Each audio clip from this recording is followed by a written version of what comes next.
आणि आता पाहूयात 36 जिल्हे 72 बातम्या।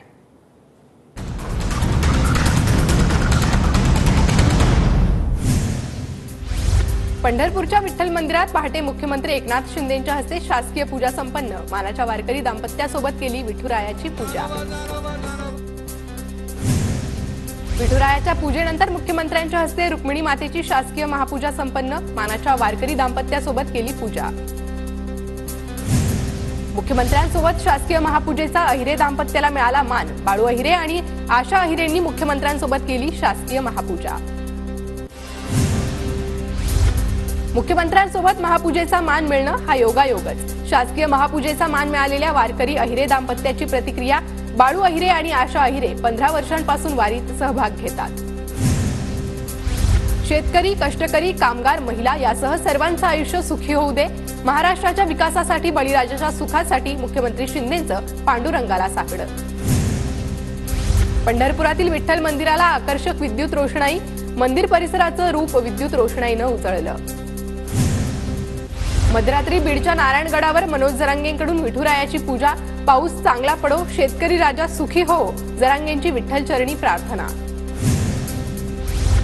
नामदेव पायरीजवळ वारकऱ्यांची मोठी गर्दी। पोलिसांकडून टाळ्यांसह विठुनामाचा गजर। वारकऱ्यांची सेवा करण्यात पोलीसही दंग। लाडकी बहीणनंतर मुख्यमंत्री शिंदेंचा विद्यार्थ्यांसाठी खास योजना। योजनेअंतर्गत 12 उत्तीर्ण विद्यार्थ्यांना दरमहा 6,000 रुपये, डिप्लोमा धारकांना 8,000 तर पदवीधर तरुणांना 10,000 रुपयांचा भत्ता देण्याची मुख्यमंत्र्यांची घोषणा। पंढरपुरात आषाढी यात्रेनिमित्त 15 लाखांपेक्षा अधिक भाविक दाखल। विठ्ठल मंदिर परिसरातील गर्दीची ड्रोनच्या साहाय्याने टिपली दृश्य। पंढरपुरात आषाढी यात्रेनिमित्त बाजार समितीकडून कृषी पंढरीचं आयोजन। मुख्यमंत्री एकनाथ शिंदेंच्या हस्ते पार पडणार उद्घाटन। रत्नागिरीच्या चिपळूणमधील सावर्डेत प्राथमिक शाळेकडून सलोखा दिंडीचं आयोजन। दिंडीतून राष्ट्रीय एकात्मता टिकवण्याचा संदेश। विद्यार्थ्यांकडून हरिनामाचा गजर। पुण्याच्या आंबेगावमधील किड्स प्ले शाळेत छोट्या वारकऱ्यांची वारी। चिमुकल्यांकडून वारकऱ्यांच्या वेशभूषा। जळगावात कला शिक्षक सुनील दाभाडे यांनी नारळावर विठ्ठलाचं सुरेख चित्र रेखाटलं। एक्रेलिक रंगाचा वापर करत 17 मिनिटात रेखाटलं चित्र। 19 जुलैला छत्रपती शिवाजी महाराजांची वाघनखं साताऱ्यात दाखल होणार। पालकमंत्री शंभूराज देसाईंकडून छत्रपती शिवाजी महाराज संग्रहालयाची पाहणी। संग्रहालयात कोणतीही त्रुटी राहू नये यासाठी पालकमंत्र्यांच्या विशेष सूचना। लातूर ग्रामीण विधानसभा मतदारसंघावर माजी आमदार शिवाजीराव पाटील कव्हेकर यांचा दावा। भाजपा आपल्यालाच उमेदवारी देईल, कव्हेकरांकडून विश्वास व्यक्त। जळगावात शिंदे गटाचे आमदार किशोर पाटील महाविकास आघाडीच्या वाटेवर असल्याची चर्चा। मी पक्ष सोडणार असल्याच्या बातम्या चुकीच्या, किशोर पाटील यांची प्रतिक्रिया। सगळे सोयरे ही भेसळ, मराठा समाजाला ओबीसीतून आरक्षण द्या ही जरांगेंची भूमिका न पटणारी। प्रकाश आंबेडकरांची जरांगेंवर टीका।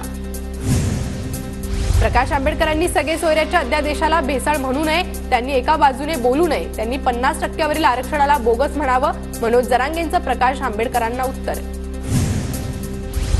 प्रकाश आंबेडकर काढणार आरक्षण बचाव यात्रा। एससी एसटी ओबीसींच्या हक्कासाठी काढणार यात्रा। 25 जुलैला मुंबईतल्या चैत्यभूमी ते कोल्हापूर येथील शाहू महाराजांच्या समाधीपर्यंत निघणार आरक्षण बचाव यात्रा। अमरावतीच्या भातकुलीमधील रेणुका नदीवरील पाणी वाहत असताना 2 युवकांचा जीवघेणा प्रवास। नागरिकांनी वाचवले दोघांचे प्राण।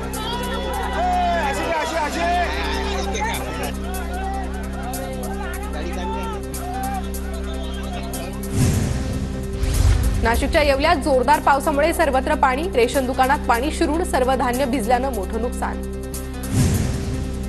कामन भिवंडी राज्य महामार्गाच्या रस्त्याची चाळण। रस्त्यात 10 ते 15 फूट लांबीचे मोठे खड्डे। वाहनधारकांचा जीव मुठीत धरून प्रवास। अकोला शहरात पावसाची जोरदार हजेरी। रस्त्यांना नदीचं स्वरूप। जालन्याच्या अंतरवाली सराटी अनेक दिवसानंतर पावसाची हजेरी। शेतकरी वर्गात अजूनही चांगल्या पावसाची प्रतीक्षा। नाशिकच्या येवल्यात मुसळधार पावसाची हजेरी। शेती पिकांना जीवनदान तर उकाड्यापासून हैराण नागरिकांना दिलासा। जालन्यातील मंठा शहरासह गेवराईत जोरदार पाऊस। शेती पिकांचं मोठ्या प्रमाणात नुकसान। ठिकठिकाणी पाणी साचल्यानं नागरिकांची तारांबळ। वाशिम जिल्ह्यात सलग दुसऱ्या दिवशी पावसाची संततधार, जिल्ह्यातील प्रकल्पात पाणी पातळीत वाढ होणार, शेतकरी वर्गातही समाधानाचं वातावरण.